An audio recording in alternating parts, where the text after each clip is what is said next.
presence of God watches over me wherever I am. God is. What an affirmation.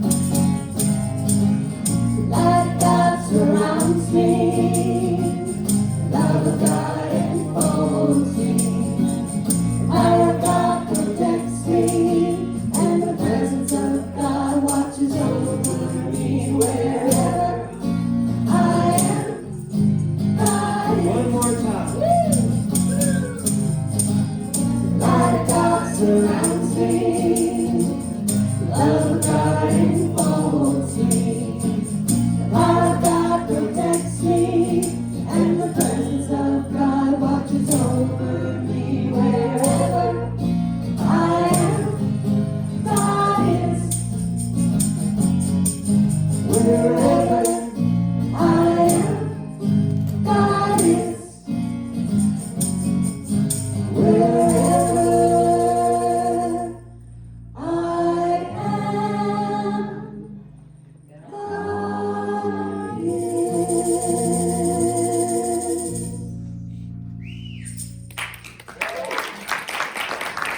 So I just invite you now to breathe with me a mindful breath as we all settle in here this morning.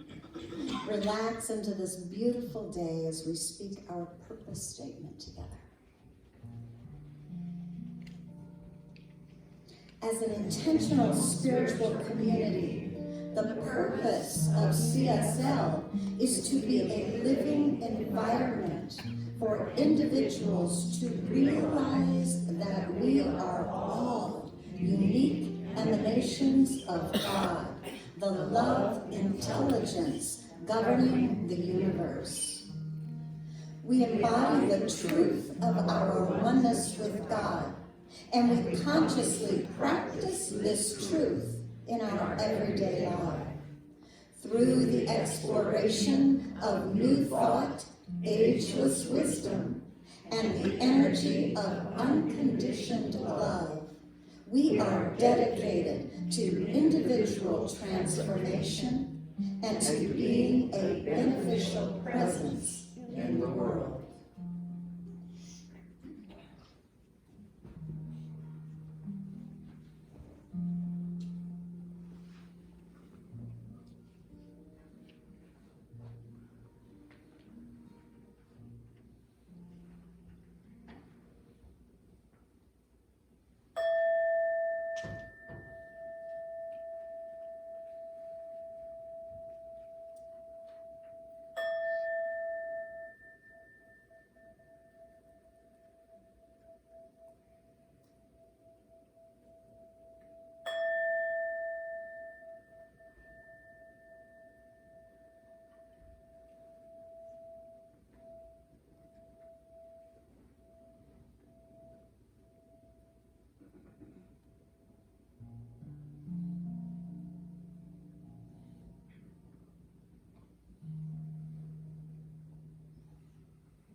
Place within my mind, and I will listen, Holy Spirit. I will listen.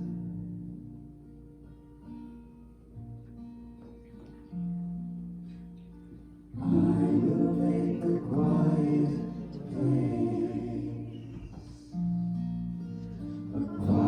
place within my heart, and I will listen, Holy Spirit.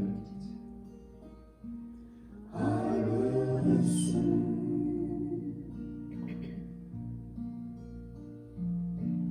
Be still, my soul, be still. Be still, my soul, be still. Be still and know.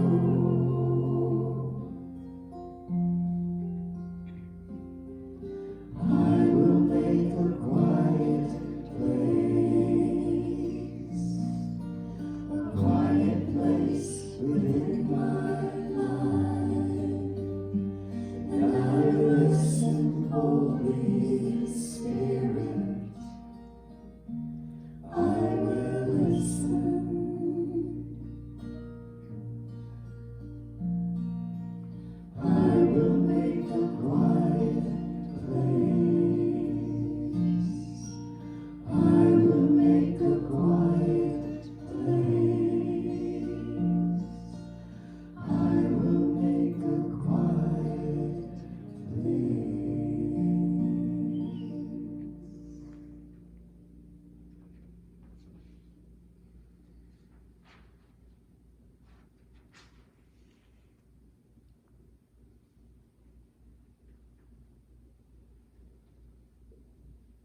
this stillness, I invite each of you to join me as I consciously open my awareness and go within to that place where I know that the presence and the power of Spirit resides. And as I open my consciousness more fully, I feel that presence radiating, living as me. With each breath, I know that is my life, that Spirit radiates, living in and through as my life. And as I know this for myself, I know this is true for each and every one, for we are the expression of the divine, that those attributes of divine, that peace, that joy, that beauty, and that wisdom is right here, right now, always present. It is internal. It is always available. And in this knowing, in this embracing of the reality of life, I reach down into that space, and I know that each one lives from this place, that in this place we release all thoughts, habits, and behaviors that no longer serve us, that no longer reflect that which we are. We are open to that power and presence of God in us. And as we use that divine essence, our life changes. For all that we do and all that we know is in divine order. That we know what there is to do to create that life that expresses the perfection and the wholeness of Spirit. And filled with confidence for this life, we know that our needs are met, that we live in the continuous goodness of life. And in this goodness, all of our affairs, all of our life situations reflect the divine. And this is the perfect life. And turning my attention to the prayers and the prayer chest and the desires of your heart, I know that Spirit is active right in the midst of each situation, that the healing presence of Spirit is being brought forth, that it is active, bringing forth the goodness of life, guiding each and every situation, directing into right action, bringing forth a greater expression of life's goodness. And I bless the service, the volunteers, and the staff, knowing that each one brings to it that love of God, that love of Spirit, knowing that each one here today shines their light for the benefit of each other, for we are united in that divine essence of life. So it's with great gratitude that I give thanks for this day, for this fellowship, for this truth of our being, as we come together with open hearts, with open minds, with open consciousness to the truth of our being. And so I release this word into the law of God, knowing it is already so, as we just join together and consciously declare, and so it is.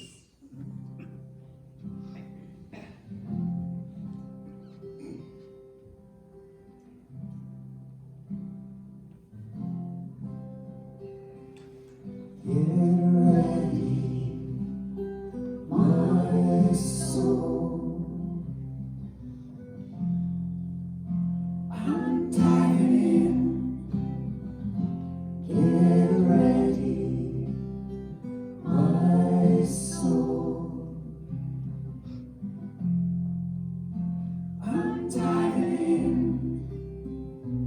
to the deepest kind of love, to the sweetest kind of life. Get ready, my soul. 'Cause here I go, deeper, deeper, deeper than I've ever been before. Here I go, closer, closer, closer to my sacred source. Here I go,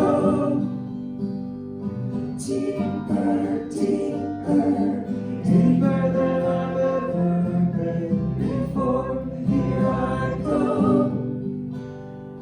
closer, closer, closer to my sacred source.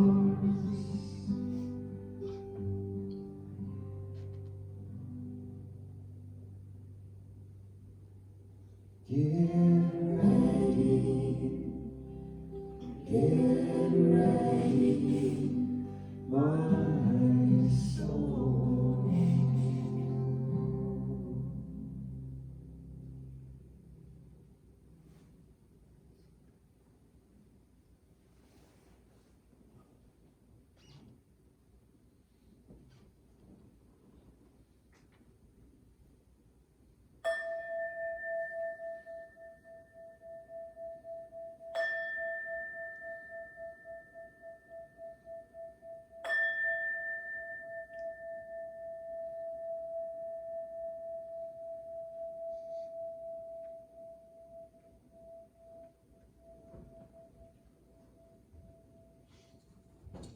Good morning.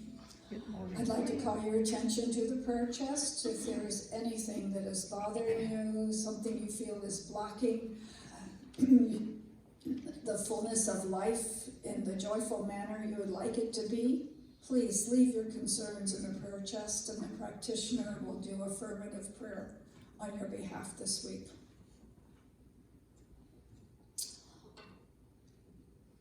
No matter how long the room has been dark, an hour or 1,000,000 years, the moment the lamp of awareness is lit, the entire room becomes luminous. Wai Yang Rinpoche. And from Carl Jung, knowing your own darkness is the best method for dealing with the darkness of other people.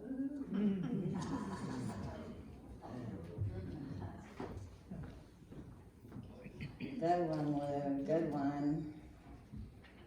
Okay, so we are celebrating the second week of the Advent according to CSL, and our candle lighting symbolizes the coming of the light, the Christ light, or divine wisdom that we can turn to for the truth that God will always provide life. My life, your life, our life. Carolyn Mace says, the light is the mystical substance through which the divine travels, the mystical current of God. The birth of Christ is our story. When the light is born in our consciousness by our own realization of it, then within us is the mystical substance through which the divine travels. That's good news. The mystical current of God is within us, delivering us information, intelligence, hope, faith, peace, love, and power. So we light one more candle this week. We light our first one for hope and faith, and our second one today we light for peace. I invite Nancy to come up and light those candles for us. That's good.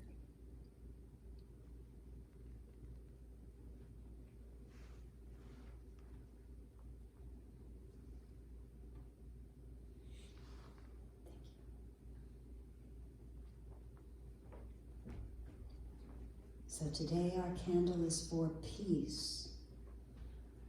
Peace, be still. The stillness of the night, the deepening in the darkness. So today we're talking about deepening in the darkness. So first we have a video message to offer from Ron Chapman, who was a guest speaker at Agape CSL in Texas. And you all know that we've listened to Reverend Lee Wallach before. It's his center. And I found Ron Chapman as a guest speaker there. And after we listen to the message, then we will finish up with some very special music.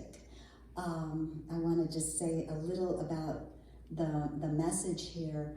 I knew I wanted to do one of these services on darkness, the essentialness of darkness when we're coming into the light. And so I looked and looked, and I found this guy's message kind of early, and I liked what he had to say, especially because today it's talking stick.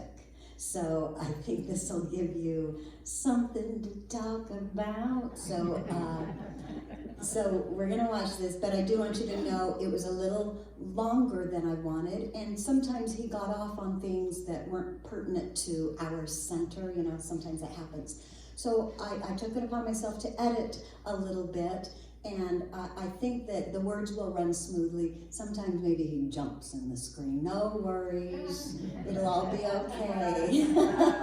So we're gonna watch his message. This is called Illuminating the Darkness Within by Ron Chapman. So welcome, Ron Chapman.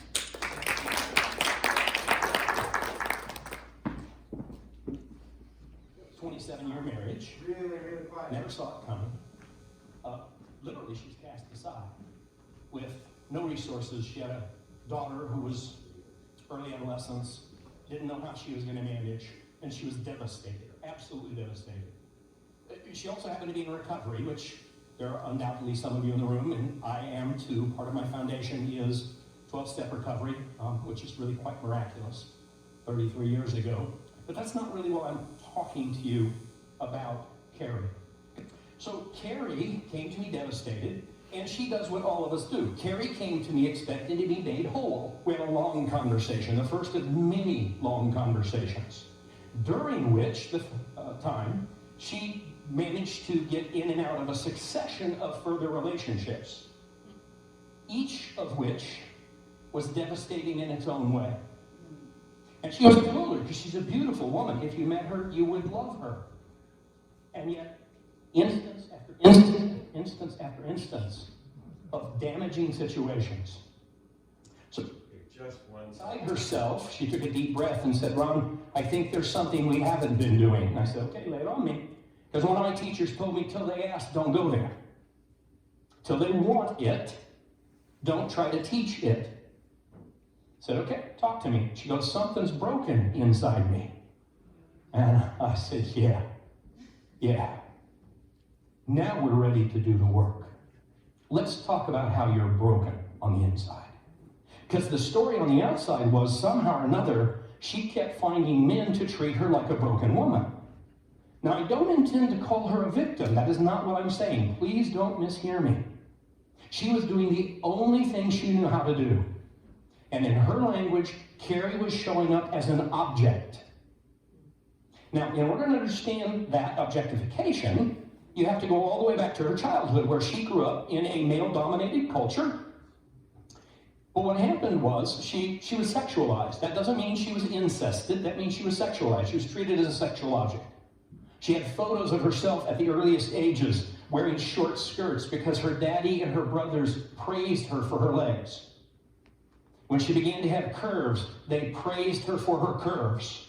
She was rewarded for dancing. She was rewarded for being an object. So not surprisingly, Carrie's only identity was as an object. She had no other self. There was nothing else there. Because what happens is within the first 7 years of our lives, I do a whole lot of work in public health. If you didn't know this, in the first 7 years of our lives, we are imprinted.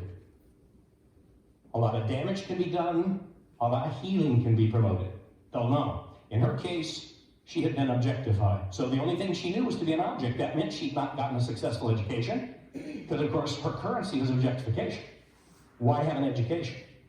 Her objectification was objectification. She was a sexual object. She was a object for men, her only identity.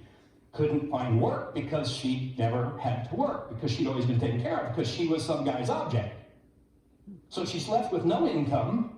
She's got a kid. She's been cut off from all her resources. She can't find a guy to pick her up and carry her through this.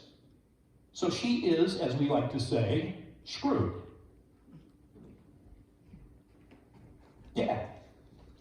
She has no place to turn but finally do the one thing she did not want to do, which was to look inside and go into what we call the dark space, shadow work. So here's why this is relevant to you. I promise I'll come back to Carrie. Here's why this is relevant. If we walk the world with an identity that is false, disowned, shadowed, broken, it's actually the only prayer we ever utter is that. She walks the world, Carrie does, saying, I'm an object, treat me like an object. And by golly, there are plenty of people who will dance that dance. And she doesn't know she's doing it. She is innocent. It is not her fault. The Italians have a great word in art. Ann and I did a lot of art. Wandered the city looking at art the past few days. Chiaroscuro, which means darkness and light. And the spiritualist Gurdjieff, Russian Armenian spiritualist, said the reason that's so valuable is because it is darkness and light, contrastly, which brings things into form. No contrast, no form. There's not a life on earth without contrast. Arlo Guthrie says it this way: you can't have a light without a dark to stick it in. You can't have a light without a dark to stick it in. So whether you're struggling with prosperity, I'm sure some of you do, because it happens a lot. Whether you're struggling with finding your proper purpose in the world, that's a challenge we find all the time, a career or whatever. Whether you're struggling with trying to find your spiritual lane, your perfect partner, your soulmate, which, by the way, if you didn't know this, soulmate doesn't mean that lovely, wonderful person who does everything you like. It means they're going to poke at everything in you that needs attention. You can look that one up. So Carrie's story is our story, because every single one of us got an imprint. And in some cases, that imprint is pretty devastating. So for example, for 20 plus years, I've been listening to people in New Thought try and think their way into prosperity despite a poverty consciousness. It doesn't work. Jesus called this whitewashing the sepulcher. Now, if you don't know that story, Jesus was commenting about a place where they keep dead bodies, which stink. What he meant when he said whitewash the sepulcher is you can't put whitewash over that and have them stop stinking. So Carrie couldn't nice her way or think her way or positivize her way into doing away with the stink, the rot within her, which is awful language, but she'd been damaged. And most of us avoid that forever. Jesus also said this, one of my favorite lines. You can't put new wine into old wineskins because the old wineskin spoils the new wine. So unless we deal with the old wineskin, the darkness, the shadow stuff that Carl Jung said we spend lifetimes avoiding, there's no space for the new. And Carl Jung, the great psychologist, said it so very well. We avoid the shadows at our peril. Because that, exactly as he said, that's where the growth is. So the healing process is to actually go to the places that are broken, injured, painful, tender, and work with those. There's another practice, not practiced by many, who use meditation to lean into the most uncomfortable spots within them. Because they know that the leaning in produces movement. And it's the movement, it's the contrast which allows us to see something other than what we're seeing. And I want to repeat it, and it is the last thing any of us want to do. Because it's not pleasant, especially when we begin to see the parts within us that don't look so good. And if you don't know you have those, you haven't looked. We all have them. In my case, I was having a couple of good conversations with Lee about this. I've been working for years to get over my own self-importance. Trying to be self-important is a huge spiritual impediment for me. And it may take this lifetime to get over it. Ironically, I speak in front of groups, right? And they stare at me like, this guy's pretty wise, or well, maybe you think I'm an idiot. That's okay too. Actually, one of my mentors said the fastest way to get over being spiritually important is to make an ass of yourself as promptly as possible, which I have perfected. I'm extraordinarily good at that. Now, some of you are thinking this sounds kind of uncomfortable. It sounds kind of difficult. It sounds like it might take a while. And the answer is it does. The reason why masters typically in any discipline are a decade or more in the making is because you don't become a master in short order. You don't deconstruct the belief system quickly. It doesn't go that way. Mainly, and I'm going to go back to Carrie for a moment, because her question to me was, well, if I'm not somebody's object, and if finding the guy is not my solution, then who am I? And your egos will do anything to avoid that question because it feels like the extinction of the ego. The ego will hold on to a devastating self-belief system, a set of old ideas, as long as it thinks it's working right up until the moment that you crash like Carrie did.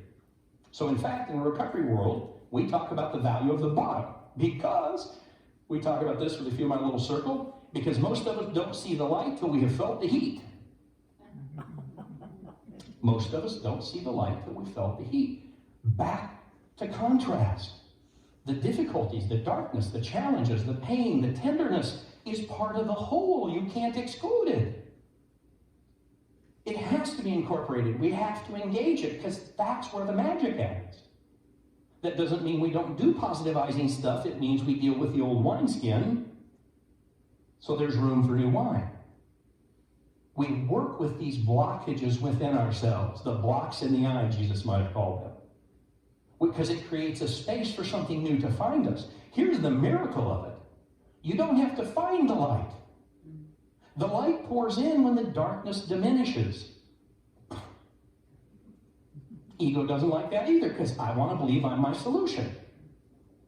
I want to believe I got this deal because I'm like a powerful, incredibly talented human being, except I'm in my own blinders. That doesn't mean there isn't power. It means I'm blocked off from power. The power to restore Carrie couldn't flow because Carrie was stuck in a framework of her own unconscious making. It was taught to her, as Lee was saying, it was taught to her at a very early age, just like we're all taught. We were laughing a little bit earlier in the class about how all little boys all across the South, especially here in Texas, it's really true, are being taught about the virtues of football, right? And it's like gold standard stuff, right? And I'm an Oklahoma Sooners fan. I'm sorry, I get that, but I grew up in Oklahoma. I get Boomer Sooner. I get the value of, I get it. I also know that today, half of the people in Texas are living disappointed days because their expectations got poked yesterday because their team lost. Might ruin their whole week. This stuff is deeply embedded in us, and it's going to take some spiritual effort to get at it. So what we do, my language for this is we engage the darkness. We lean into the tender spots. And you'll know the tender spots because as soon as you think of those settings, you will feel it in your body because you've got a divine design that is set to teach you what you need to know if you will turn toward it rather than avoid it. And let me be clear, some large percentage of you are going, I don't think this is a good idea at all. I'm planning, it's like, no, I want to dance, baby. I want to dance because it feels good. I totally understand that. I'm deeply empathetic because I have a long history of avoiding my own dark spots. I will also tell you a personal story, simply. I would not trade that dark work for anything. I am this guy, not because I sought to become a better guy, but because the stuff that blocked this from showing up has against my will been dealt with. Alcoholism cornered me, 2 divorces cornered me, difficulties with my children cornered me, losing a career cornered me over and over and over again. The vicissitudes of life have been my teachers. And for reasons I cannot explain, I have had teachers who said, okay, let's don't run from this stuff. Let's turn into it. Let's see what it has to teach you. And my visceral reaction? There's football on. I got some football to watch. I got a date to think about. Except what happened in that corner too was I had a long succession of trying to figure out how to find a woman that works with, but as long as you're bringing the devastating consciousness with you, you just can't find them. It's not that they aren't out there, they tell me. So what I'm telling you is if you're stuck, my simple language, if you're stuck, you're not bad, you're not wrong, there's nothing wrong with the design of you. You're blocked off. You're innocent. It's not your fault. You don't know how to get unblocked because you don't even know how you're blocked. It's true of all of us in varying ways. It never stops. It's an upward spiral. Just when you think you've achieved, it's like, okay, let's deal with the next block. Okay, so let's talk about Groundhog Day. Anybody here not seen Groundhog Day, the movie with Bill Murray? Anybody not seen that movie? Oh, you've not seen that movie. 2 of you haven't seen the movie. Okay, short, 3 of you. Okay. Bill Murray plays a guy named Phil Collins, and it is the story of him recycling a day endlessly because he just can't stop being a jerk. He tries to kill himself to get out of it. He tries to kill a groundhog to get out of it. He tries every imaginable thing, and day after day after day after day, it's a mess. And a Buddhist friend of mine said, some Buddhist had gone back and assessed this, and said what we see is the evolution in short order, a 2-hour movie of 80,000 lifetimes for Phil Collins to finally learn how to not be a jerk. Which sounds like a long time, and you know what? That's a long time. But what happened was he kept being taught by life, and eventually he went from being resistant to the teaching to being receptive to the teaching. As he moved down that continuum, as he stopped avoiding the lessons, he became clarified. As the darkness was dealt with, the light came through. I want to repeat that. You don't have to find the light. The light is waiting for the way to be made for it. It is the design. Just like sunlight fills up shadow. Just like that. Inside of us. So wherever you are stuck, it is the universe, or the divine, or your highest self, or the Tao, whatever your frame of reference is, calling to you and saying, are you ready? Do you really want to get done with this? Would you like a repeat performance? Or, as the Course in Miracles, some of you probably know, would you like to choose again? And as soon as we're ready to say yes, because we're cornered, because we've exhausted every other strategy and those things aren't working, at that moment, things begin to move. And if you doubt that, I share your skepticism. I have been taught over and over again. So I think the question for you, and for me, always, is are you actually ready for the light to find you? Are you ready enough to be willing to look for the darkness that needs to be addressed so that something new can take place? And if your answer is, I'm not ready, I understand. But I want you to keep asking yourself that question, because if Phil Collins was right,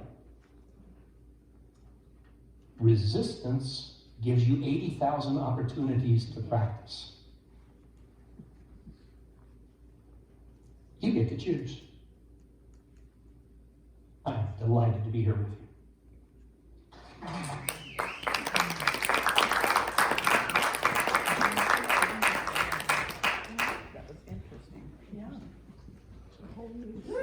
Whew, that'll give you something to talk about, huh?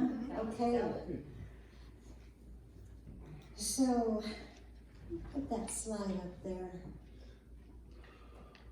Ah, look at that. So just relax here. I'm going to lead you into this beautiful special music that we have planned for you.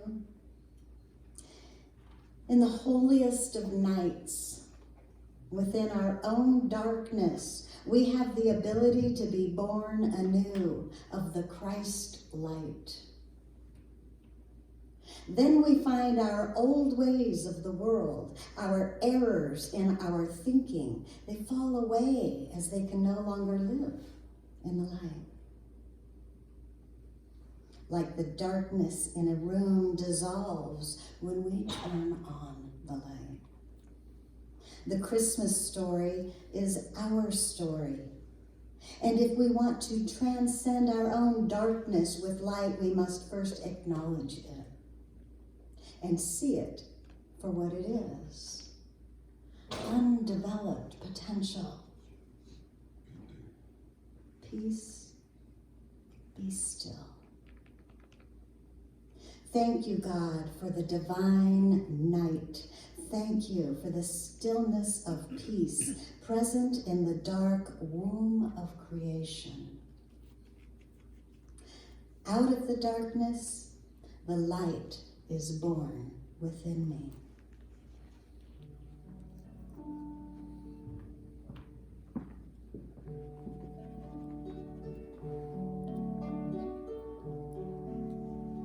Oh, holy night, the stars are brightly shining. This is the night of our dear Savior's birth.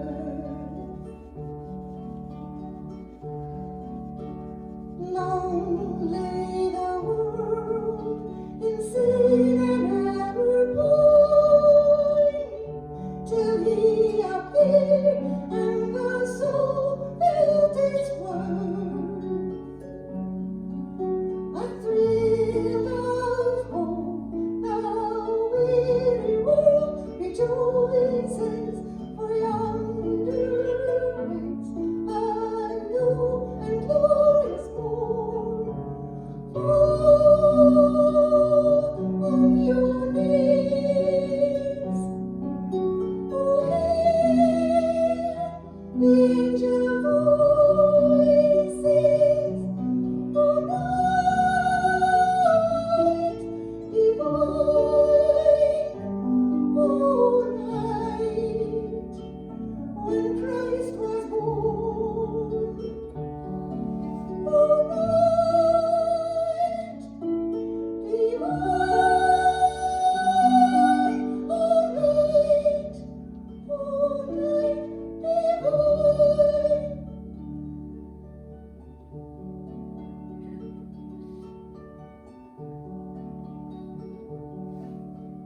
Truly He taught us to love one another. His law is love, and His gospel is peace. Chains shall He break, for the slave is our brother, and in His name all oppression shall cease.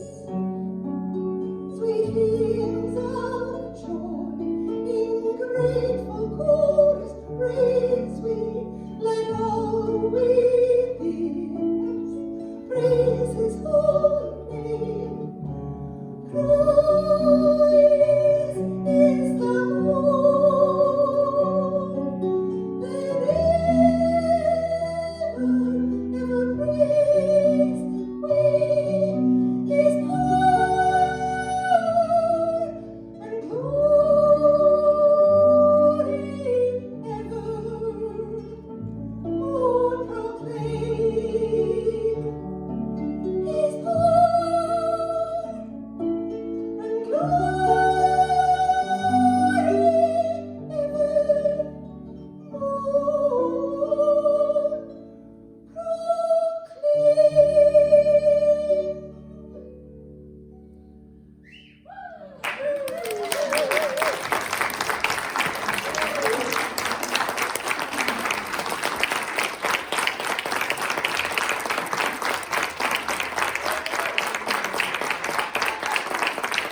Man, when I grow up, I want to sing like Ellen. So I too have a Carl Jung quote for darkness here. I'll end with that. He says, "One does not become enlightened by imagining figures of light, but by making the darkness conscious."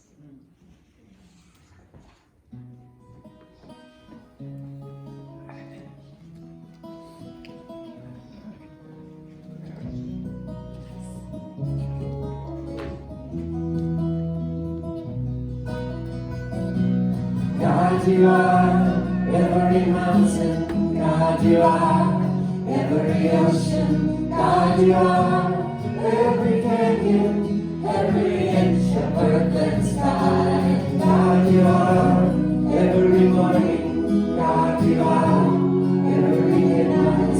God, you are every moment, every second of my life. Everything I see, everything I do, everything I am is you. Everything above, everything below, everything I know is you. God, you are every sunrise. God, you are every moonglow. God, you are every star shine, every inch of earth and sky.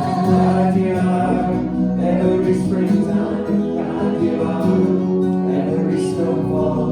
God, you are every season, every second of my life. Everything I see, everything I do, everything I am is you. Everything above, everything below, everything I know is you. 'Cause you are the very breath I breathe. And your perfect love created me. Everything I see, everything I do, everything I am is you. Everything above, everything below, everything I know is you. Everything I am, everything I am is you. Everything I am, everything I know is you. Everything I see, everything I am, everything I am is you. Everything I am, everything I know is you.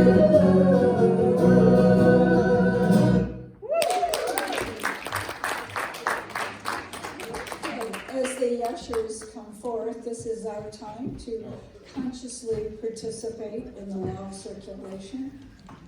So if you'll take your gifts, your tithes, whatever in your hand, and just know with me that as I release these gifts back into circulation, I am affirming the abundance of the universe, releasing any blocks for continuous receiving and giving. And our affirmation is, I am worthy of a wealthy life. All that I need comes to me. All that I need comes to me. Light of love and grace shines upon my face. All that I need comes to me. Let's affirm it. Here we go again. All that I need comes to me. All that I need comes to me. Light of love and grace shines upon my face. All that I need comes to me.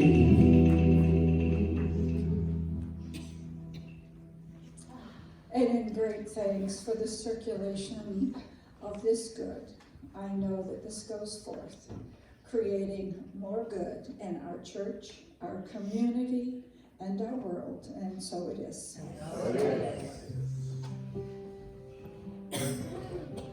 Okay. I think we're at claiming our good, huh? So here it is, short and sweet this time, so we'll just go all the way down. Here we go. I am beautiful. I am strong. I am powerful. I am love. I am kind.